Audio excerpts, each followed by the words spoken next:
살점이 떨어져 나갈 듯한 sak풍이 귓가를 때리며 울부짖고 있었다. 그것은 마치 굶주린 짐승의 포효와도 같았고 억울하게 죽은 귀신들의 비명과도 흡사하여 듣는 이의 간담을 서늘하게 만들었다. 대관령의 겨울바람은 그저 차가운 것이 아니라 뼛속 깊은 곳까지 파고들어 생명의 온기를 억지로 끄집어내는 사신스셴의 손길이었다. 칠흑 같은 어둠 속에서 휘몰아치는 눈보라는 하늘과 땅의 경계를 지워버렸고 한 치 앞도 분간할 수 없는 백색의 감옥을 만들어내고 있었다. 그 속에서 김정관은 거친 숨을 몰아쉬며 한 발짝 또 한 발짝을 힘겹게 내디뎠다. 감각을 잃어버린 발가락은 이미 내 것이 아닌 듯했고 눈썹에 달라붙은 성애가 시야를 가려 눈을 뜨는 것조차 고통스러웠다. 하지만 그는 멈출 수 없었다. 멈추는 순간이 곧 죽음이라는 것을 본능적으로 알고 있었기 때문이다. 무엇보다 그의 품속 깊은 곳, 헌 저고리 안쪽 주머니에는 그가 10년을 별러온 꿈이, 아니 가문의 명운이 걸린 물건이 들어있었다. 이번 과거 시험에 응시하기 위해 노모가 태바느질로 눈이 멀어가며 모은 돈, 그리고 정관 자신이 서당 훈장 노릇을 하며 한 푼 두 푼 모아온 피와 땀의 결정체인 은전 한 뼘이 바로 그것이었다. 이 은전만 있다면 한양에 당도하여 여비를 충당하고 시험을 치를 수 있었다. 그것은 단순한 쇳덩이가 아니라 정관에게는 생명줄이자 희망의 등불이었다. 이대로 쓰러질 수는 없다. 어머님께서 기다리고 계시는데 내 기필코 급제하여 금에 환영하리라. 정관은 얼어붙은 입술을 깨물며 정신을 다잡으려 애썼다. 그러나 자연의 위력 앞에서는 인간의 의지조차 가냘픈 촛불에 불과한 것인가. 맹렬한 눈보라가 다시 한번 정관의 몸을 강타하자 그는 중심을 잃고 휘청거렸다. 무릎이 눈 속으로 푹 꺾이며 쓰러지려던 찰나 그의 손끝에 무언가 뭉클한 것이 닿았다. 돌덩이도 아니요, 나무뿌리도 아니었다. 그것은 분명 눈 속에 파묻힌 부드러운 천의 감촉이었다. 정관은 소스라치게 놀라며 본능적으로 눈을 헤집기 시작했다. 손끝이 닿은 곳에 눈을 쓸어내리자 하얀 눈 속에서 창백하다 못해 푸르스름하게 변해버린 사람의 손이 불쑥 튀어나왔다. 사람이다. 정관의 입에서 하얀 입김과 함께 단말마 같은 외침이 터져나왔다. 그는 미친 듯이 눈을 파헤쳤다. 그곳에는 얇은 소복 차림의 여인 하나가 마치 잠이 든 듯 웅크리고 있었다. 이미 숨이 끊어진 것일까? 정관은 떨리는 손을 여인의 코 밑에 가져다 대었다. 미세하지만 따뜻한 기운이 아주 희미하게 느껴졌다. 아직 살아있었다. 하지만 이 혹한 속에 그대로 두었다가는 이 여인의 목숨이 경각에 달려있음은 자명한 일이었다. 정관은 주위를 둘러보았다. 아무것도 보이지 않는 어둠 속에서 저 멀리 희미하게 깜빡이는 불빛 하나가 눈에 들어왔다. 주막이었다. 대관령 고개 중턱에 자리 잡은 허름한 주막이 분명했다. 거리는 그리 멀지 않았으나 눈보라 속에서 의식을 잃은 사람을 업고 가기에는 천리길처럼 아득하게 느껴졌다. 정관은 잠시 망설였다. 자신의 몸 하나 건사하기도 힘든 상황에서 생면부지의 여인을 구하다가 자칫하면 자신마저 목숨을 잃거나 동사할 수도 있었다. 게다가 과거 시험 날짜는 촉박했다. 지체할 시간이 없었다. 하지만 선비로서, 아니 인간으로서 죽어가는 생명을 외면하고 발길을 돌릴 수는 없는 노릇이었다. 이내를 저버리고 어찌 글을 읽었다 하겠는가. 정관은 이를 악물고 여인을 들어올려 등에 업었다. 여인의 몸은 얼음장처럼 차가웠고 축 늘어진 무게는 천근만근처럼 정관의 어깨를 짓눌렀다. 눈은 무릎까지 차올랐고 바람은 정관을 밀어내려는 듯 더욱 거세게 몰아쳤다. 한 걸음을 옮길 때마다 폐가 찢어지는 듯한 고통이 밀려왔다. 정관은 오직 저 멀리 보이는 희미한 불빛만을 바라보며 주문을 외우듯 발을 움직였다. 살려야 한다. 반드시 살려야 한다. 얼마나 걸었을까? 영겁과도 같은 시간이 흐른 뒤 정관은 마침내 주막 앞에 당도했다. 낡은 살인문을 박차고 들어서자 훈훈한 온기와 함께 음식 냄새가 확 풍겨왔다. 정관은 여인을 업은 채 마루에 털썩 주저앉으며 외쳤다. 주인장, 주인장 계시오. 여기 사람이 죽어가오. 어서 방을 내어주시오. 그의 목소리는 갈라지고 쉬어 있었지만 그 안에 담긴 절박함은 주막 안을 쩌렁쩌렁 울렸다. 부엌 쪽에서 퉁명스러운 표정의 주모와 험상께 생긴 사내 하나가 나왔다. 사내는 주막의 주인인 듯 했는데 그의 눈빛은 뱀처럼 교활하고 탐욕스러워 보였다. 그는 정관과 등에 업힌 여인을 위아래로 훑어보더니 코웃음을 치며 말했다. 거참, 재소음 붙었구먼. 다 죽어가는 송장을 업고 들어오다니 여긴 시체 안치소가 아니오. 썩 나가시오. 주인의 매몰찬 반응에 정관은 억장이 무너지는 듯했다. 이보시오, 주인장. 아직 숨이 붙어있소. 따뜻한 아랫목에 눕히고 뜨거운 미음이라도 한 그릇 먹이면 살릴 수 있을 것이오. 제발 부탁이오. 사람 목숨이 달린 일이 아니오. 정관은 바닥에 엎드려 사정했다. 그러나 주인은 꿈쩍도 하지 않았다. 그는 뒷짐을 진 채 거만하게 말했다. 사람 목숨 귀한 줄 누가 모르오? 허나 우리도 땅 파서 장사하는 게 아니란 말이오. 방을 데우려면 장작이 들어가고 미음을 쓰려면 쌀이 들어가오. 게다가 저 여자가 여기서 죽기라도 하면 주막터가 부정 타서 손님이 끊길 텐데 그 손해는 누가 책임질 거요? 돈이 있으면 내어주고 없으면 당장 나가시오. 돈. 결국 돈이었다. 정관의 가슴이 철렁 내려앉았다. 그에게 돈이라고는 품속에 고이 간직한 은전 한 뼘뿐이었다. 그 돈이 어떤 돈인가? 늙은 어머니가 손가락이 헐도록 바느질을 하여 모은 돈이요. 정관의 10년 공부가 결실을 맺을 수 있게 해줄 유일한 동아줄이었다. 이 돈을 써버리면 그는 한양에 갈 수도 과거를 볼 수도 없게 된다. 시험을 포기하고 빈털터리로 고향에 돌아가야 하는 것이다. 어머니의 그 간절한 눈빛과 기대를 저버리게 되는 것이다. 정관의 내면에서 격렬한 폭풍우가 몰아쳤다. 이 은전은 내 것이 아니다. 어머니의 피와 땀이다. 이것을 모르는 여인을 위해 쓴단 말인가? 과거에 급제하여 가문을 일으키는 것이야말로 진정한 효도가 아닌가? 저 여인은 어차피 가망이 없을지도 모른다. 괜한 객기로 내 앞길까지 망칠 수는 없다. 이기적인 마음이 고개를 쳐들었다. 그러나 곧이어 여인의 가느다란 신음소리가 귓가에 들려왔다. 추워. 그 소리는 정관의 양심을 날카롭게 찔렀다. 맹자의 측은 지심, 척인지신, 이 공자의 있는 이 머릿속에서 맴돌았다. 글을 읽어 성현의 말씀을 배웠다면서 눈앞에 죽어가는 생명을 외면한다면 그 지식이 다 무슨 소용이란 말인가. 과거에 급제하여 높은 벼슬에 오른들 비겁하게 살아남은 자의 양심으로 평생을 괴로워하지 않겠는가. 정관의 손이 저고리 안쪽으로 향했다가 다시 멈칫거렸다. 손끝에 닿는 은전의 차가운 금속성이 마치 불덩이처럼 뜨겁게 느껴졌다. 주인은 정관의 망설임을 눈치채고 비릿한 미소를 지었다. 보아하니 행색은 초라해도 엽전 몇 푼은 숨겨둔 모양인데 아끼다가 똥 된다는 말 못 들어봤소? 정 싫으면 그만두시오.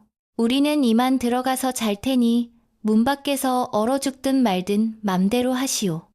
주인은 주모를 데리고 방으로 들어가려 했다. 그 순간 정관의 머릿속에 고향에 계신 어머니의 얼굴이 스쳐 지나갔다. 정관아, 부디 몸 조심하고 뜻을 이루고 오거라. 어머니의 목소리가 들리는 듯 했다. 정관은 눈을 질끈 감았다.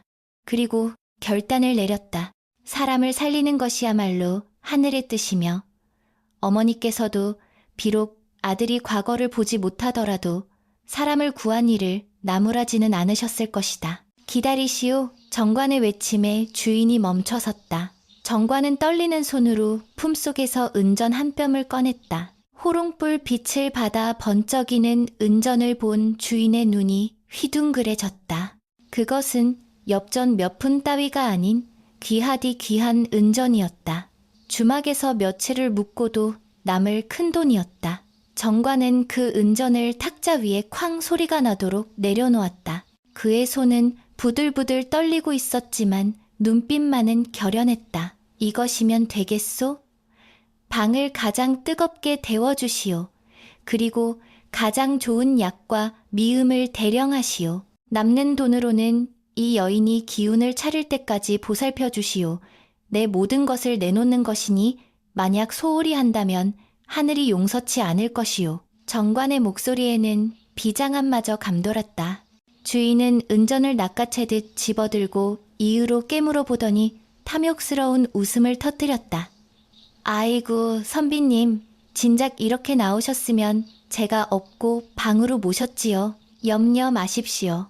제 어미 모시듯 극진히 보살펴 드릴 테니 주인의 태도는 순식간에 돌변했다. 그는 주모에게 소리치며 방을 치우라 호통쳤고 장작을 더 가져오라며 부산을 떨었다. 정관은 그제야 안도의 한숨을 내쉬며 바닥에 주저앉았다. 여인은 따뜻한 방으로 옮겨졌고 정관은 여인의 언손을 잡고 밤새도록 주무르며 간호했다. 창밖에는 여전히 눈보라가 휘몰아치고 있었다. 정관의 주머니는 비어버렸다. 10년의 꿈은 그 은전 한 뼘과 함께 사라졌다. 내일 날이 밝으면 그는 빈손으로 다시 그 험한 고개를 넘어 고향으로 돌아가야 했다. 패배자의 모습으로. 하지만 정관은 여인의 뺨에 점차 혈색이 돌아오는 것을 보며 가슴 한구석에서 알 수 없는 뜨거운 것이 차오르는 것을 느꼈다. 그것은 후회와는 다른 묵직하고도 숭고한 충만감이었다. 비록 벼슬길은 막혔을지언정 인간으로서의 길은 잃지 않았다는 자부심이었다. 밤은 깊어만 가고 정관의 눈앞에는 눈보라 대신 여인의 평온해진 숨소리만이 가득 찼다. 동이 트기 전에 새벽 공기는 어제보다 더 차갑고 날카로웠다. 희미한 여명림이 창호지 문틈으로 스며들 때 김정관은 조용히 몸을 일으켰다. 밤새 뜬 눈으로 여인의 곁을 지키다. 선잠이 들었던 탓에 온몸이 손뭉치처럼 무거웠으나 정신만은 비할 데 없이 맑았다. 아랫목에 누운 여인은 이제 고른 숨소리를 내며 깊은 잠에 빠져 있었다. 창백했던 뺨에는 옅은 홍조가 돌아와 있었고 죽음의 그림자는 완전히 걷혀 있었다. 정관은 물끄러미 여인의 얼굴을 내려다보았다. 이름도 성도 모르는 이 여인을 위해 그는 자신의 10년 세월과 가문의 희망을 맞바꾸었다. 후회는 없었다. 아니, 후회하지 않으려 애썼다. 그는 보찜을 챙겨 들고 방문을 조심스레 열었다. 주막 안은 고요했고 부엌 쪽에서 달그락거리는 소리만 간간히 들려올 뿐이었다. 정관은 주인에게 작별 인사를 고할 면목도 기력도 없었다. 그는 낡은 갓을 고쳐 쓰고 도둑고양이처럼 살금살금 주막을 빠져나왔다. 눈보라가 멈춘 대관령 고개는 눈부시게 하얀 설원으로 변해 있었지만 정관의 눈에는 그 풍경이 처연한 상복성후처럼 보일 뿐이었다. 한양으로 향하던 당당했던 발걸음은 이제 폐잔병의 그것처럼 무겁고 비틀거렸다. 고향으로 돌아가는 길은 한양으로 갈 때보다 100배는 더 멀고 험하게 느껴졌다. 품속에 묵직하게 자리 잡고 있던 은전이 사라진 자리는 뻥 뚫린 구멍처럼 허전했고 그 틈으로 찬바람이 숭숭 들어오는 듯 했다. 며칠을 꼬박 걸어 고향 마을 어귀에 당도했을 때 정관의 몰골은 거지나 다름없었다. 집시는 다해져 발가락이 튀어나왔고 도포자락은 흙투성이가 되어 있었다. 살인문 앞에서 마당을 쓸고 있던 노모가 아들을 발견하고는 빗자루를 놓치며 달려나왔다. 정관아, 아니 벌써 돌아온 게냐? 시험은 어찌 되었느냐? 몸은 상한 곳이 없느냐? 어머니의 떨리는 손이 정관의 얼굴을 더듬었다. 그 거칠고 따뜻한 손길에 정관은 왈칵 눈물을 쏟고 말았다. 그는 마당 흙바닥에 무릎을 꿇고 이마를 땅에 투스며 오열했다. 어머니, 소자가 죽을 죄를 지었습니다. 과거를 보러 가지 못했습니다. 노잣돈을, 그 피 같은 돈을 다 써버렸습니다. 정관은 차마 고개를 들 수 없었다. 어머니의 가슴에 대못을 박았다는 죄책감이 그의 심장을 난도질했다. 정관의 자초지종을 들은 어머니는 한동안 말이 없었다. 마당에는 정적만이 감돌았고 가끔 바람에 흔들리는 대나무 소리만이 들려올 뿐이었다. 어머니의 눈가에 맺힌 물기가 주름진 뺨을 타고 흘러내렸다. 그것은 원망의 눈물이 아니라 아들의 고운 심성을 알기에 더욱 가슴 아픈 연민의 눈물이었다. 어머니는 떨리는 손으로 아들의 어깨를 감싸 안으며 나직이 말했다. 잘했다. 내 아들아, 잘했다. 벼슬 한 자리보다 사람 목숨 하나 살리는 것이 더 큰 공덕공더이니라. 네가 모른 척하고 과거에 급제했다 한들 평생 그 짐을 어찌 지고 살겠느냐. 돈은 다시 모으면 되지만 죽은 사람은 다시 살릴 수 없는 법이다. 내 아들이 훌륭한 일을 하였으니 애미는 그것으로 족하다. 어머니의 목소리는 물기를 머금고 있었지만 단호했다. 정관은 어머니의 품에 얼굴을 묻고 아이처럼 엉엉 울었다. 비록 금의 환영은 못했으나 어머니의 이해와 사랑이 그에게는 천금보다 귀한 위로였다. 그러나 세상의 시선은 어머니의 품처럼 따뜻하지 않았다. 정관이 빈털터리로 돌아왔다는 소문은 삽시간에 마을 전체로 퍼져나갔다. 글공부만 하더니 세상 물정을 몰라도 너무 모르는구만. 생판남을 구하겠다고 과거 자금을 다 날려? 저런 위인이 나중에 벼슬을 한들 나라 살림을 제대로 하겠어? 주막이나 빨래터에 모인 마을 사람들은 정관을 두고 수군거렸다. 개중에는 정관을 반푼이 선비라 부르며 대놓고 조롱하는 이들도 있었다. 한때 마을의 자랑이자 기대주였던 김생원은 이제 어리석음의 대명사가 되어버렸다. 정관은 그 모든 비난과 조롱을 묵묵히 감내했다. 그는 서당문을 닫고 마을 아이들에게 글을 가르치며 근근히 입에 풀칠을 했다. 화려한 관복 대신 흙 묻은 무명옷을 입고 밭을 갈았으며 밤에는 호롱불 아래서 묵묵히 책을 읽었다. 비록 현실은 시궁창 같았으나 그의 내면에 자리 잡은 선비로서의 기계마저 꺾인 것은 아니었다. 그는 마음속에 품은 인이라는 글자 하나를 등불 삼아 고통스러운 나날을 견디어냈다. 한편 대관령 주막에서 눈을 뜬 여인, 연화랜화 낯선 천장을 바라보며 멍한 표정을 지었다. 온몸이 두들겨 맞은 듯 욱신거렸지만 뼛속까지 파고들던 추위는 사라지고 따뜻한 온기가 느껴졌다. 그녀는 화들짝 놀라 몸을 일으키려다 현기증을 느끼며 다시 쓰러졌다. 그때 방문이 열리고 주모가 들어와 미음 그릇을 내려놓았다. 이제 정신이 좀 드는가? 칠성판 짊어지고 저승 문턱까지 갔다 왔네 그려. 운 좋은 줄 아시오. 연화는 갈라진 목소리로 물었다.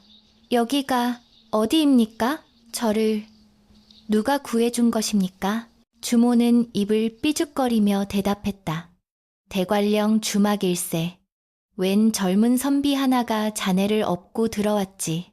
가진 돈이라곤 은전 한 뼘뿐이라던데 그걸 몽땅 털어서 자네 약값이며 방값으로 내놓고 갔어. 과거 보러 간다던 사람이었는데 자네 때문에 시험도 못 치게 생겼지 뭔가. 연화의 머릿속이 하얗게 변했다. 은전 한 뼘, 그리고 과거 시험. 그녀는 자신 때문에 일면식도 없는 선비가 일생일대의 기회를 포기했다는 사실에 전율했다. 그분은 지금 어디 계십니까? 제가 은혜를 갚아야 합니다. 연화가 다급하게 묻자 뒤따라 들어온 주인이 코웃음을 쳤다. 벌써 갔지? 해 뜨기도 전에 도망치듯 나갔어. 이름도 안 남기고 갔으니 찾을 생각일랑 마시오. 주인은 퉁명스럽게 말하며 방구석에 떨어져 있던 무언가를 연화에게 툭 던졌다. 이거나 받으시오. 그 선비가 흘리고 간 건지 가끈이 끊어져 있더구만. 버리려다 혹시나 해서 뒀소. 그것은 낡고 빛바랜 가끈이었다. 대나무와 옥으로 엮은 소박한 가끈. 연화는 떨리는 손으로 그 가끈을 집어들었다. 차가운 감촉이 손끝에 전해졌지만 그녀의 가슴에는 불덩이 같은 뜨거움이 번져갔다. 연화는 가끈을 가슴에 품고 하염없이 눈물을 흘렸다. 그녀는 본래 개성상인의 딸이었으나 영모에 휘말려 집안이 풍비박산나고 홀로 도망치던 중이었다. 삶의 의욕을 잃고 눈 속에서 죽으려 했던 자신을 이름 모를 선비가 자신의 미래를 희생하면서까지 살려낸 것이다. 이 목숨은 이제 내 것이 아니다. 그분의 것이다. 연화의 눈동자에 서서히 생기가 돌아오기 시작했다. 그것은 단순한 생존 본능이 아니라 반드시 살아남아 은혜를 갚겠다는 무서운 집념이었다.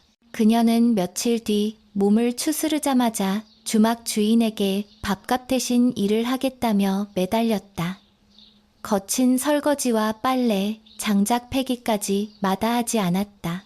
고운 손은 금세 트고 갈라졌지만 그녀는 밤마다 품속의 가끈을 꺼내보며 마음을 다잡았다. 주막에서 몇 달을 버티며 여비를 마련한 연화는 한양으로 향했다. 그녀는 더 이상 양반집 규수 연화가 아니었다. 그녀는 밑바닥부터 기어올라가 거상주상이 되기로 결심했다.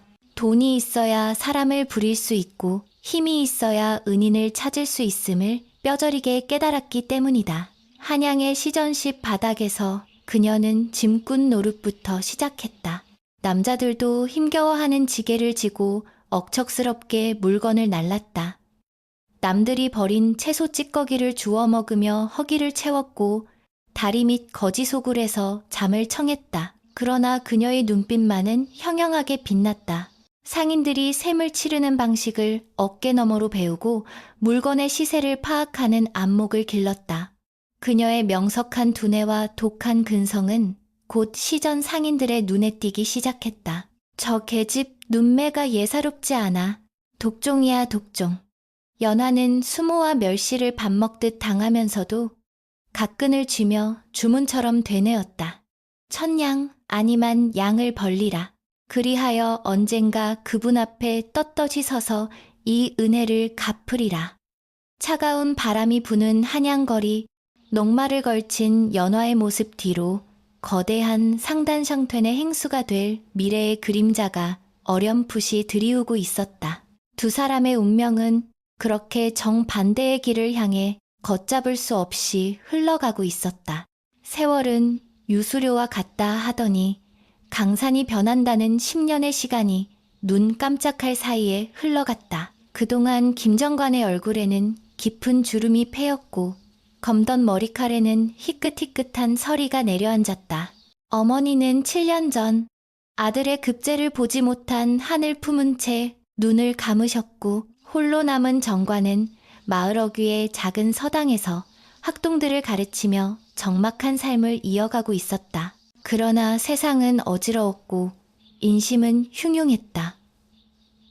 조정은 당파 싸움으로 날이 지는 줄 몰랐고 지방의 수령들은 백성의 고열을 짜내는데 혈안이 되어 있었다. 정관이 사는 고을에도 조만석이라는 신임 사또가 부임해왔는데 그는 탐욕스럽기가 굶주린 이리와 같고 포악하기가 성난 호랑이와 같은 자였다.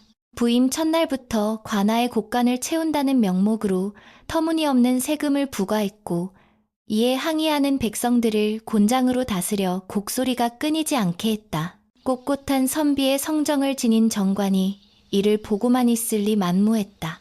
그는 수차례 관아를 찾아가 상소를 올리고 사또의 비정을 준엄하게 꾸짖었다. 백성은 나라의 근본이거늘 어찌 어버이 된 자가 자식을 쥐어 짜배를 불리려 하십니까? 정관의 외침은 서슬퍼런 칼날 같았으나 그것은 도리어 화를 부르고 말았다.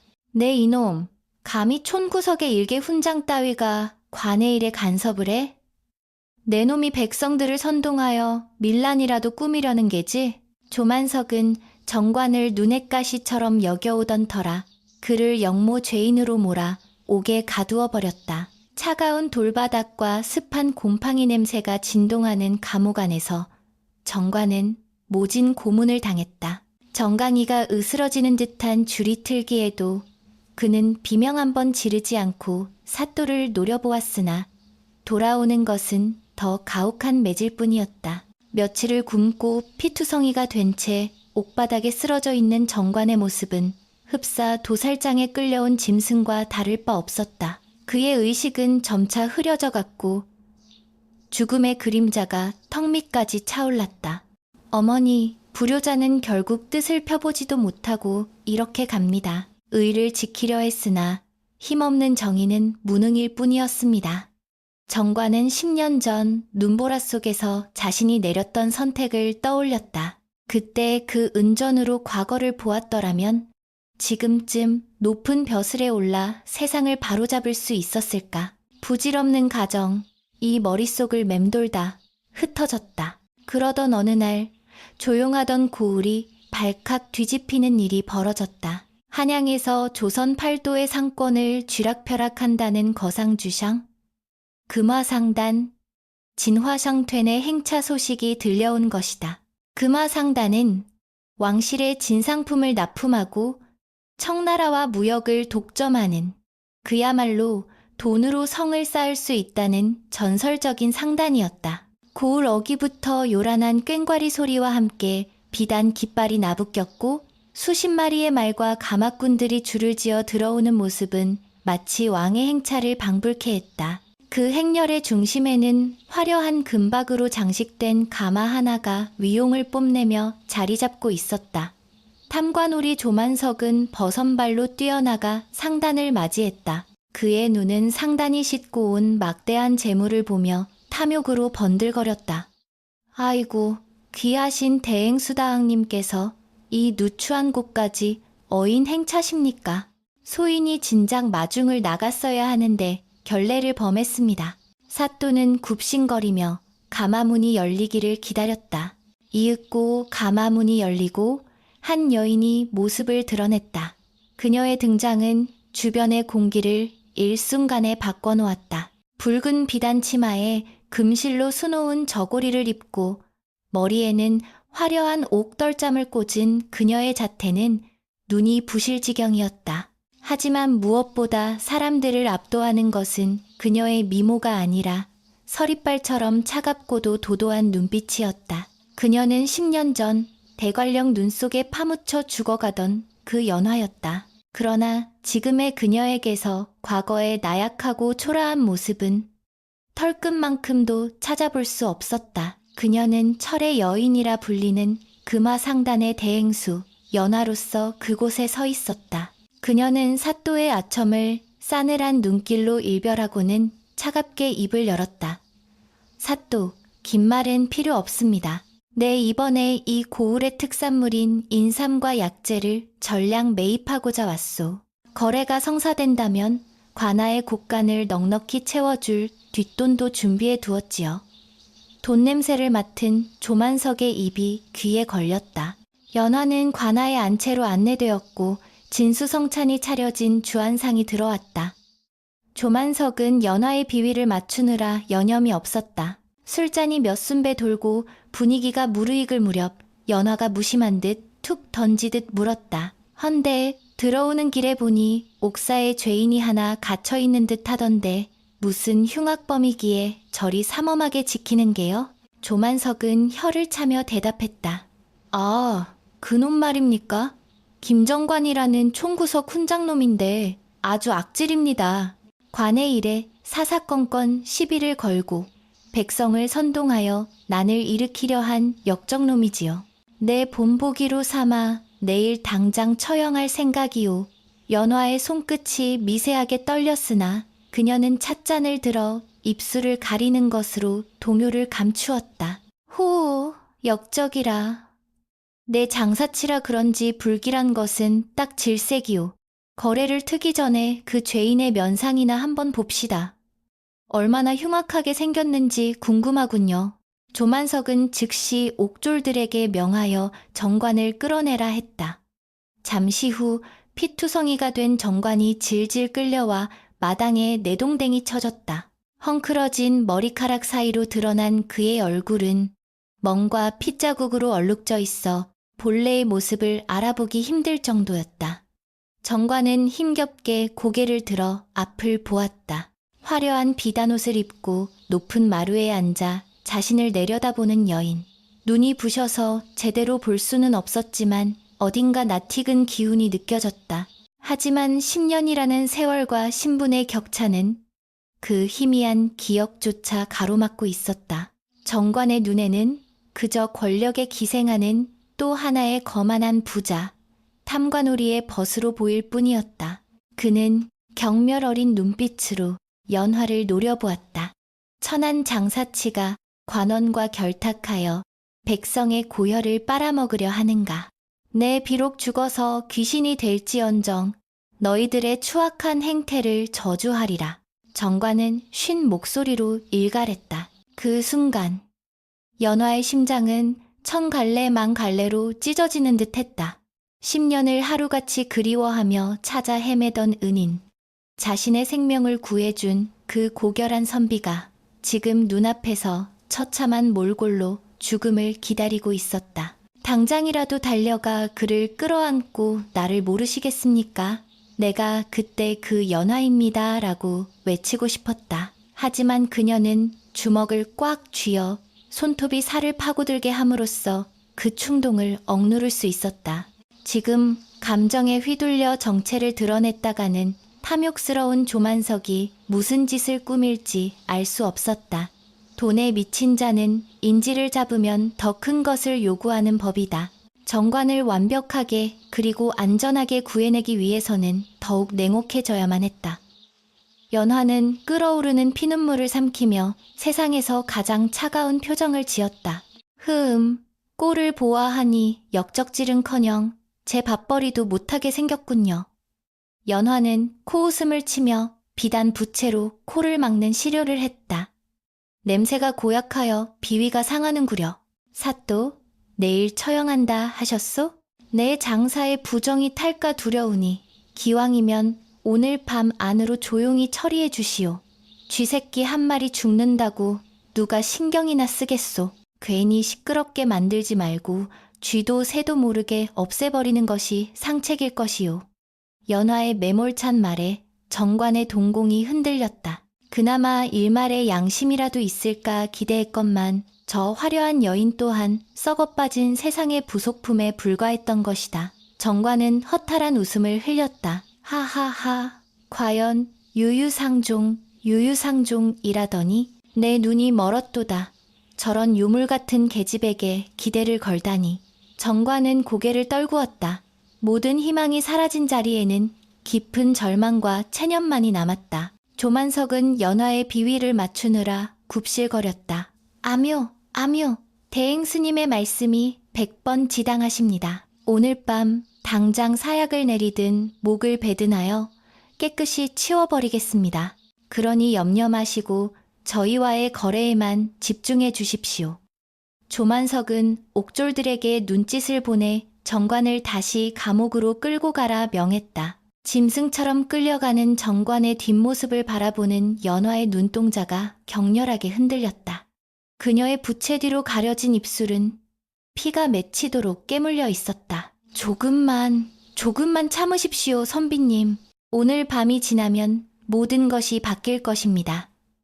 제가 받은 은혜, 이 목숨을 걸고서라도 1000배만배로 갚아드리겠습니다. 연화는 속으로 피 맺힌 맹세를 되뇌었다. 마루 아래로 끌려가던 정관은 마지막으로 뒤를 돌아보았다.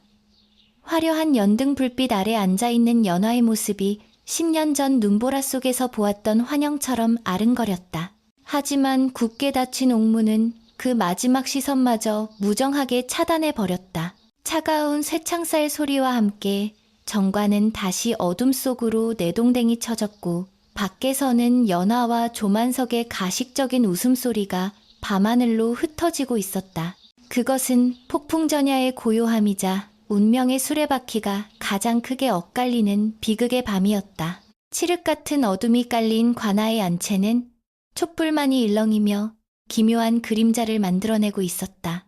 밖에서는 가을비가 추적추적 내리기 시작하여 처마 끝에서 떨어지는 빗소리가 마치 죄인의 목을 치는 칼소리처럼 스산하게 들려왔다. 그러나 방 안의 풍경은 딴판이었다. 탐관오리 조만석은 술에 거나하게 취해 비단 방석에 비스듬히 기대어 있었고 그의 앞에는 금화상단의 대행수 연화가 따라주는 술잔이 넘치도록 채워져 있었다. 으하하, 대행수님 덕분에 내 곳간이 미어터지게 생겼구려. 이 계약만 성사되면 자손만대 떵떵거리고 살 수 있을 것이오. 자, 어서 도장을 찍읍시다. 조만석은 침을 튀기며 탐욕스러운 웃음을 흘렸다. 그의 눈앞에는 연화가 내민 거래장부가 펼쳐져 있었는데 그것은 백성들에게 강제로 징수한 세곡을 빼돌려 상단에 넘기고 막대한 차익을 챙기겠다는 이면 계약서였다. 이것만 있으면 조만석의 비리는 움직일 수 없는 증거로 남게 되는 셈이었다. 그러나 눈앞의 황금에 눈이 먼 그는 자신이 스스로 목에 밧줄을 걸고 있다는 사실조차 인지하지 못하고 있었다. 연화는 서늘한 미소를 머금은 채 붓을 들어먹을 찍었다. 그녀의 눈빛은 촛불보다 더 날카롭게 빛나고 있었다. 사또, 급하실 것 없습니다. 도장을 찍기 전에 한 가지 확인할 것이 있소이다. 사또께서 진정 이 고을의 모든 것을 장악하고 계신지 혹여나 뒷말이 나올까 저어되어서 말이오. 연화의 도발에 조만석은 발끈하며 가슴을 쳤다. 무슨 섭섭한 말씀을. 내 말 한마디면 나는 새도 떨어지오. 감히 누가 내 앞길을 막겠소?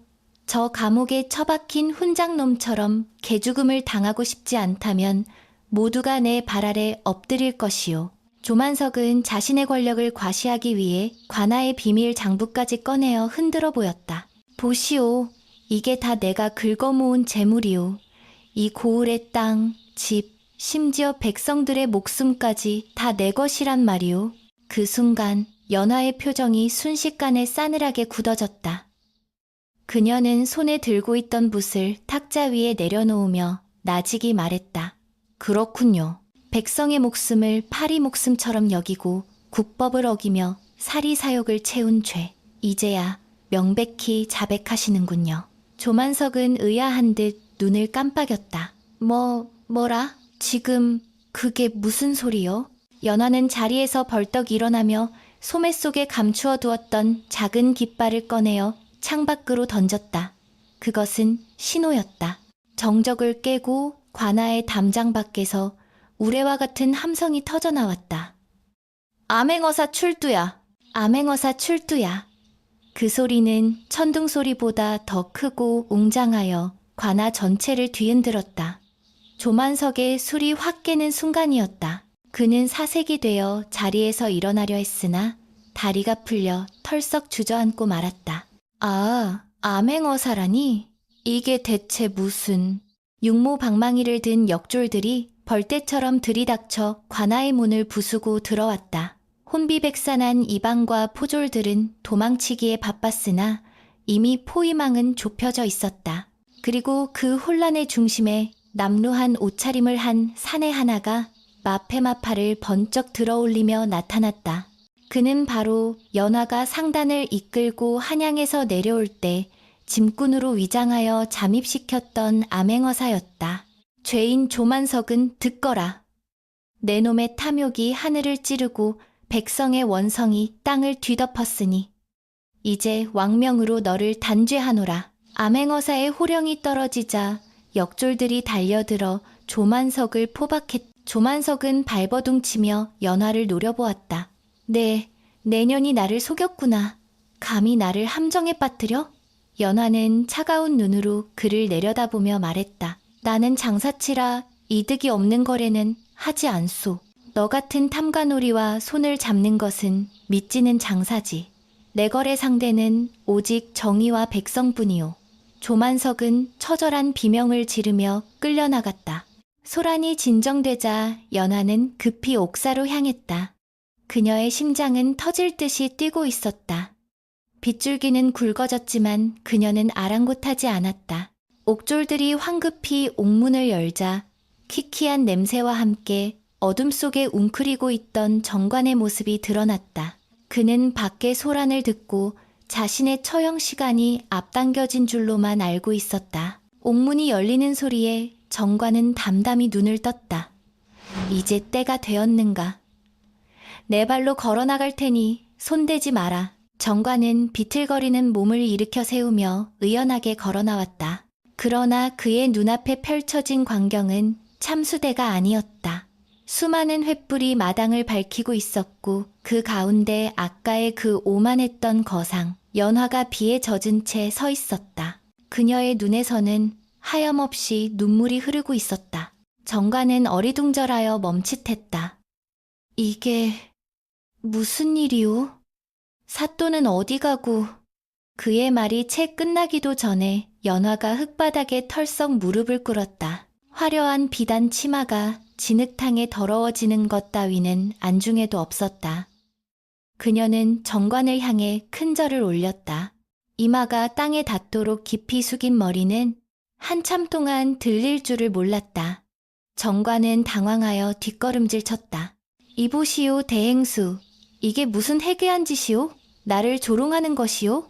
연화는 천천히 고개를 들었다. 빗물과 눈물로 얼룩진 그녀의 얼굴은 더 이상 천하를 호령하는 거상의 얼굴이 아니었다. 10년 전 눈보라 속에서 떨던 가녀린 소녀의 얼굴이었다. 선비님, 정녕 저를 기억하지 못하시겠습니까? 연화의 목소리는 물기에 젖어 떨리고 있었다. 정관은 미간을 찌푸리며 그녀를 자세히 뜯어보았다. 낯선 듯 하면서도 낯익은 눈매, 그리고 그녀가 품속에서 꺼내든 낡은 물건 하나. 그것은 끊어진 갓끈이었다. 대나무와 옥으로 엮은 정관이 10년 전 대관령 주막에 버리고 왔던 바로 그 갓끈이었다. 정관의 눈동자가 지진이라도 난 듯 흔들렸다. 그 갓끈은 설마... 정관의 입술이 파르르 떨렸다. 10년 전의 기억이 주마등처럼 스쳐 지나갔다. 눈 속에 파묻혀 있던 여인, 은전 한 뼘, 그리고 포기했던 과거 시험. 자네가 그때 그 여인이란 말인가? 연화는 흐느끼며 고개를 끄덕였다. 예, 선비님. 제가 바로 그때 선비님께서 살려주신 연화입니다. 선비님께서 그 귀한 은전 한 뼘을 내어주시지 않았다면 저는 이미 이 세상 사람이 아니었을 것입니다. 선비님께서 저를 살리시고 호련히 떠나신 뒤 저는 단 한순간도 선비님을 잊은 적이 없습니다. 연화의 고백은 빗소리에 섞여 더욱 애절하게 울려 퍼졌다. 주변에 있던 역졸들과 구경 나온 백성들도 숙연해져 숨을 죽였다. 정관은 멍하니 서서 믿기지 않는 현실을 받아들이려 애썼다. 자신이 구해준 그 초라한 여인이 천하 제일의 거상이 되어 자신을 구하러 돌아온 것이다. 살아 있었구나. 다행이다. 정말 다행이다. 정관의 눈에서도 뜨거운 눈물이 흘러내렸다. 억울한 누명도, 모진 고문도, 죽음의 공포도 한순간에 씻겨 내려가는 듯 했다. 연화는 뒤에 서 있던 하인들에게 손짓했다. 그러자 장정 4명이 끙끙거리며 커다란 괴짝 하나를 들고 와 정관의 앞에 내려놓았다. 쿵 하는 묵직한 소리가 바닥을 울렸다. 연화가 괴짝 뚜껑을 열자 횃불빛을 받아 번쩍이는 황금 덩어리들이 가득 차 있었다. 그 눈부신 광채에 사람들의 입이 딱 벌어졌다. 천냥은 좋게 넘어 보이는 거금이었다. 연화는 다시 한번 정관에게 머리를 조아리며 말했다. 선비님, 이것을 받아주십시오. 10년 전 선비님께서 제게 주신 은전 한 뼘 단순한 돈이 아니었습니다. 그것은 선비님의 꿈이었고 가문의 희망이었으며 제게는 생명이었습니다. 제가 10년 동안 피땀 흘려 모은 이 황금은 그 은전 한 뼘에 대한 이자일 뿐입니다. 아니, 이것으로도 그 은혜의 만분의 1도 갚을 수 없습니다. 정관은 황금 괴짝을 바라보았다. 그 돈이면 다시는 가난에 시달리지 않아도 된다. 무너져가는 집을 고치고 호의호식하며 편안한 여생을 보낼 수 있을 것이다. 아니, 벼슬자리 하나쯤은 돈으로 살 수도 있을 만큼 엄청난 액수였다. 그러나 정관의 눈길은 황금이 아닌 연화가 손에 쥐고 있는 낡은 각근에 머물러 있었다. 그는 천천히, 아주 천천히 고개를 가로저었다. 그리고 흙투성이가 된 손을 뻗어 연화의 손을 감싸쥐었다. 그의 손은 거칠고 투박했지만 따뜻했다. 이보게, 연화, 일어나게. 내 10년 전 자네에게 준 것은 은전이 아니라 마음이었네. 사람을 살리는데 어찌 값을 매길 수 있겠는가. 자네가 이렇게 훌륭하게 살아남아 준 것만으로도 나는 이미 천냥빚을 받은 것보다 더 큰 보상을 받았네. 정관의 말에 연하는 오열했다. 선비님, 어찌 이러십니까? 제발 받아주십시오. 그렇지 않으면 제 마음이 편치 않습니다. 정관은 부드럽게 웃으며 연화의 손에 들린 각근을 가져갔다. 정 갚고 싶다면 이 각근을 돌려주게. 내 10년 동안 각근이 없어 갓을 제대로 쓰지 못했는데 이제야 제 주인을 찾았구려. 그리고 정관은 잠시 말을 멈추고 옥사 밖의 밤하늘을 올려다보았다. 비구름이 걷히고 희미한 달빛이 구름 사이로 비치고 있었다. 내게 정말로 필요한 것은 황금이 아니라 다시 시작할 수 있는 용기라네. 자네가 보여준 그 불굴의 의지가 나에게 큰 깨달음을 주었네. 그것으로 충분하네. 연하는 더 이상 말을 잇지 못하고 하염없이 눈물만 흘렸다. 10년의 세월을 뛰어넘어 죽음의 문턱에서 다시 만난 두 사람의 인연은 차가운 황금보다 더 뜨겁고 어떤 보석보다 더 찬란하게 빛나고 있었다. 그 밤, 관아의 마당에는 비릿한 피냄새 대신 훈훈한 사람의 향기가 가득 채워졌다. 탐관오리는 사라지고 정의는 구현되었으며 은혜는 갚아졌다. 그러나 이야기는 여기서 끝이 아니었다. 이 기적 같은 재회는 또 다른 시작을 알리는 서막에 불과했으니 차가웠던 겨울바람이 물러가고 고을의 산천초목에도 따스한 봄 기운이 감돌기 시작했다. 얼어붙었던 계곡물이 녹아 졸졸 흐르는 소리는 마치 새로운 희망을 노래하는 듯했고 메말랐던 나뭇가지에는 연녹색 새순이 돋아나고 있었다. 김정관의 서당에도 봄은 찾아왔다. 허름했던 서당은 말끔하게 보수되었고 책 읽는 학동들의 낭낭한 목소리가 담장을 넘어 마을 전체에 울려 퍼졌다. 정관은 황금 천냥을 마다했으나 연화의 간곡한 청까지 물리칠 수는 없었다. 그녀는 정관이 학문에만 정진할 수 있도록 최고급 종이와 붓, 그리고 귀한 서책들을 끊임없이 보내왔다. 그것은 돈으로 환산할 수 없는 선비에게 가장 필요한 날개였다. 정관은 밤마다 호롱불 아래서 책을 펼쳤다. 10년 전의 공부가 입신양명을 위한 것이었다면 지금의 공부는 백성의 아픔을 헤아리고 세상을 바른 길로 인도하기 위한 수양. 그의 눈빛은 깊어졌고 글에는 세월의 무게와 사람을 향한 따뜻한 시선이 담기게 되었다. 이듬해 봄, 조정에서는 인재를 뽑기 위한 과거 시험, 식년시가 열렸다. 정관은 10년 묵은 갓근을 단단히 메고 어머니의 묘소에 들러 절을 올린 뒤 한양길에 올랐다. 10년 전 눈보라 속에서 비틀거리며 걷던 그 길이었으나 이제 그의 발걸음은 태산처럼 묵직하고 흔들림이 없었다.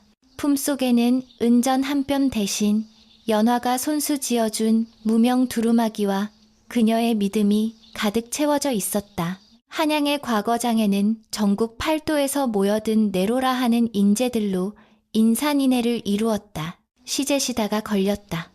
백성을 구제하는 근본에 대하여 논하라.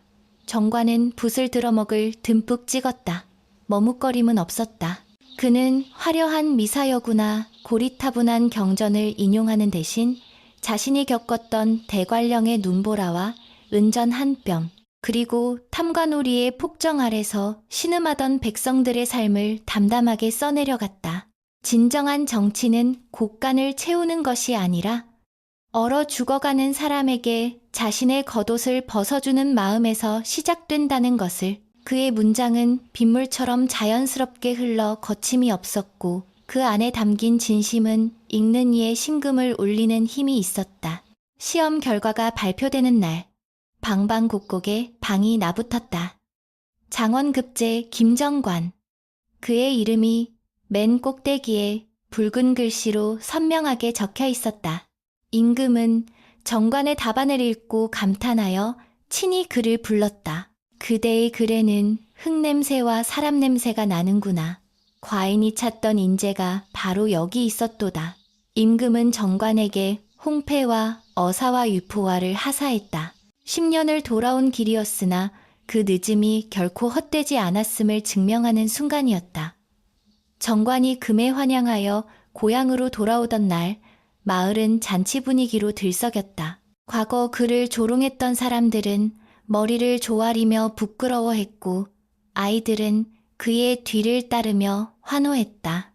그러나 정관의 시선은 환영 인파 속에 조용히 서 있는 한 여인 연화에게 고정되어 있었다.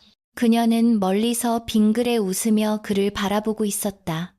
그 미소는 천냥 황금보다 더 값진 축하이자 위로였다. 정관은 조정에 나아가서도 초심을 잃지 않았다. 그는 사관원습견의 정원이 되어 임금에게 직언을 서슴지 않았고 지방관으로 파견되어서는 탐관오리들을 엄벌하고 백성들의 세금을 감면해 주었다. 그의 청렴 결백함은 널리 알려져 대쪽 선비라는 별명을 얻었고 백성들은 그를 우리 사또님이라 부르며 따랐다. 그는 권력에 야합하지 않았기에 때로는 곤경에 처하기도 했으나 그때마다 그를 지켜주는 든든한 후원자가 있었으니 바로 연화였다. 연화는 상단의 힘을 이용하여 정관의 정치적 입지를 다져주었고 그가 추진하는 구휼 사업에 막대한 자금을 지원했다. 그러나 그녀는 결코 전면에 나서지 않고 그림자처럼 그를 도왔다. 연화 또한 자신의 삶을 새롭게 개척해 나갔다. 그녀는 더 이상 돈만 쫓는 장사치로 남지 않았다. 정관이 보여준 희생 정신에 감화된 그녀는 자신의 재산을 털어 한양 한복판에 거대한 활인서 호른슈를 세웠다. 그리고 용하다는 의원들을 초빙하여 가난하고 병든 백성들을 무료로 치료해 주었다. 그녀 자신도 의술을 배워 직접 환자들의 고름을 빨고 약을 다렸다. 한때 피도 눈물도 없다던 철의 여인은 이제 살아있는 관세음보살로 불리며 칭송받게 되었다. 그녀의 상단은 이익을 남기는 곳이 아니라 사람을 남기는 곳으로 변모해 있었다. 세월은 다시 흘러 두 사람 모두 머리에 하얀 눈이 내린 노인이 되었다. 어느 늦가을 정관은 관직에서 물러나 낙향에 있었고 연화가 그를 찾아왔다. 두 사람은 정관의 서당 마루에 마주 앉아 찻잔을 기울였다. 붉게 물든 단풍이 바람에 날려 마당에 떨어지고 있었다. 대감 후회하지 않으십니까? 그때 그 황금을 받으셨더라면 더 편안한 여생을 보내셨을 텐데 말입니다. 연화가 장난스럽게 물었다. 주름진 그녀의 눈가에는 여전히 소녀 같은 장난기가 서려 있었다. 정관은 허허롭게 웃으며 찻잔을 내려놓았다. 허허, 사람을 놀리시는 버릇은 여전하시구려. 내 만약 그때 황금을 받았더라면 지금쯤 배불뚝이 부자가 되어 거드름이나 피우고 있었겠지. 허나 자네 덕분에 나는 백성들의 친구가 되었고 자네는 병든 이들의 어머니가 되지 않았는가. 은전 한 뼘이 심어준 씨앗이 이리도 울창한 숲을 이루었는데 내 어찌 황금 따위를 부러워하겠는가. 연화는 정관을 지그시 바라보았다. 두 사람 사이에는 부부의 연륜보다 더 깊고 끈끈한 지기지지의 정이 흐르고 있었다. 그들은 서로를 소유하려 하지 않았기에 평생을 함께할 수 있었고 서로의 길을 존중했기에 각자의 위치에서 가장 빛나는 별이 될 수 있었다. 연화는 품속에서 오래된 주머니 하나를 꺼내 정관에게 건넸다. 그 안에는 10년 전 정관이 주막 주인에게 내어주었던 바로 그 은전 한 뼘이 들어있었다. 연화가 수소문 끝에 찾아내어 평생을 부적처럼 간직해온 것이었다. 돌려드리겠습니다. 이것은 대감의 것입니다. 아니, 이것은 우리 두 사람의 운명입니다. 정관은 떨리는 손으로 은전을 받아들었다. 세월의 때가 묻어 거뭇해진 은전. 하지만 정관의 눈에는 그 어떤 보석보다 찬란하게 빛나고 있었다. 덕불고 피류린 더붓고 삐오니리라. 덕이 있는 사람은 외롭지 않으며 반드시 이웃이 있다 하였지. 자네가 있었기에 내 삶은 외롭지 않았네. 정관과 연화는 마주보며 미소 지었다. 그들의 미소 뒤로 대관령의 눈보라치던 밤. 죽어가던 생명을 살리기 위해 자신의 모든 것을 내던졌던 젊은 선비의 모습이 겹쳐졌다. 하나의 선행, 이 돌고 돌아 세상을 얼마나 아름답게 바꿀 수 있는지 그들은 온몸으로 증명해 보인 셈이었다. 바람이 불어와 서당의 풍경폼, 애게를 울렸다. 맑고 청아한 그 소리는 마치 두 사람의 아름다운 이야기를 세상 널리 전하려는 듯 가을 하늘 높이 퍼져나갔다.